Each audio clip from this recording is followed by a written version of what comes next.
Hey guys, it's Roscoe, and on the Space Couch today we're going to be having our first look at this Star Wars Women of the Galaxy. I picked this up from the Waterstones in Leadenhall Market, which is just around the corner where I work in Dunbar Street in London.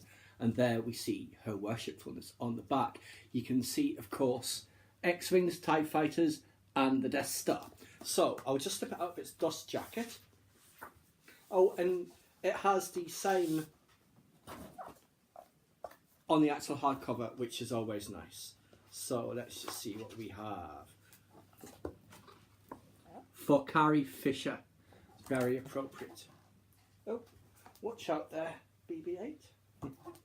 So let's see who we have. First up, Ayla Secura, the Jedi Master. That's a very nice painting of her there. Beru Lars, that's young Beru, of course, and that will be Luke Skywalker. You see the twin sons, and of course the famous homestead. Certainly one of my favourites in the new canon, Dr. Aphra. She's just awesome. I don't recognise this from the comics, so I'm guessing it's something that's been commissioned for this book. I think she has a slightly longer spread. The main characters have longer spreads. It says, turns out there are, what is it, she says, even I have my ethical limits.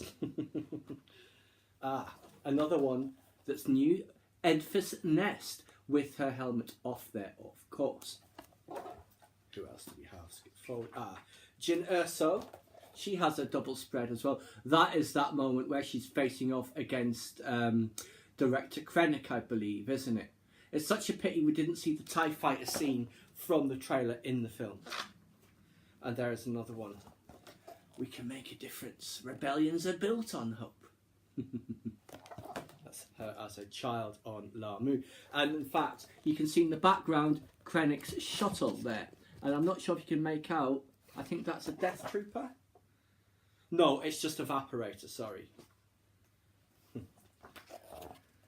Cadel Connix, of course, that is Carrie Fisher's daughter, Billy.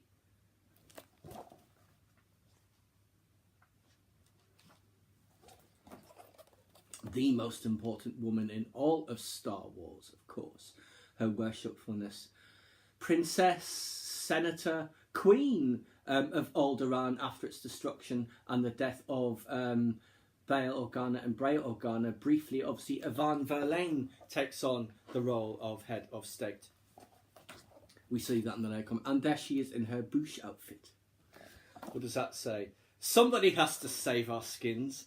And there's another one. There she is with Wicket. That's a very nice one with her long hair there. What does that say? Good intentions aren't enough. They're not meaningless, but that's where we have to start, not where we end.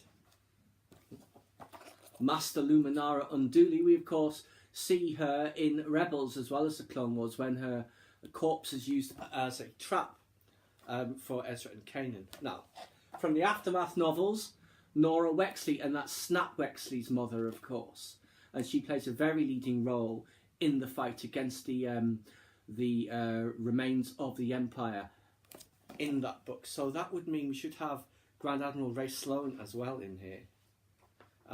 Here's the one for Padmé. Oh, she's got a big spread as Padmé. Padmé Amidala, there she is. Very nice. That does look like the image in the Leia comic when it turns to look at her. And there she is there. I will not condone a course of action that will lead us to war. There she is in front of the Senate. And there she is fighting that creature in the arena in Geonosis. Really like the artwork that they've commissioned for this. It's all very different styles. And is there one more? Far too often we forget that our most important allies are not always the most powerful.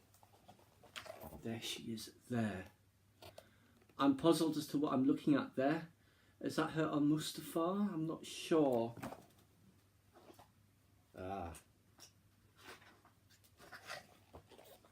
Phasma. Good to see bad guys and good guys in here as well. There's another one of her. That looks like it could be a variant cover from the Phasma comic. You never know a soldier's true worth until they've stood on the battlefield, faced with death. And that is her on her home planet as a girl that we saw in the Phasma novel. And you see the ship crashing, carrying Brendel Hux, I expect. There's Kira. Nice one of her.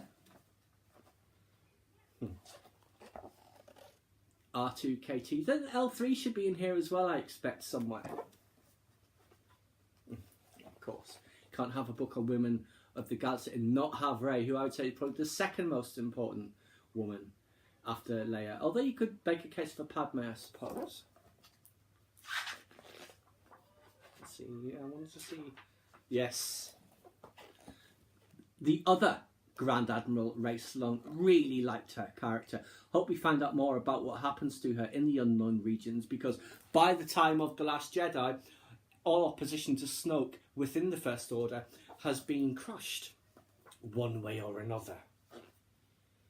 There she is, lifting rocks. Rey, of course, not the other Rey.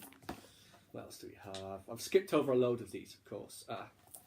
The awesome Sabine Wren, and she's using her Mandalorian backpack there. The jetpack, rather. Sana Staros, who's also a great character from the comics, and one-time lover of Dr. Aphra, and almost Han Solo's wife. Fake wife.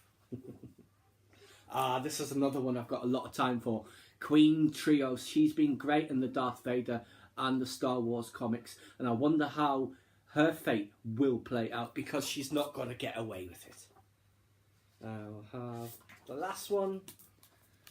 Zam Wesell, of course, from Attack of the Clones, Jango Fett's compatriot. So yes, that's just a brief look at this. We'll be going through this in greater depth over time. The various characters I have figures for, we can do retrospectives on them, and some of the more interesting characters that I don't have figures for, we shall check out as well. But for now, that is just our first look at Women of the Galaxy. It's absolutely gorgeous, all of this artwork. Just one last one, Jocasta Nu. Obviously from the prequels, but got a lot of love in the Darth Vader comic, and it was great to see her playing her role, and quite an action-packed role, before Vader killed her. So there you go, guys. We shall be checking this out in due course. It's going to be a great resource for the channel. Please subscribe to my channel if you enjoyed this content. Leave me a comment or suggestion for upcoming topic you'd like to see discussed, or like the video.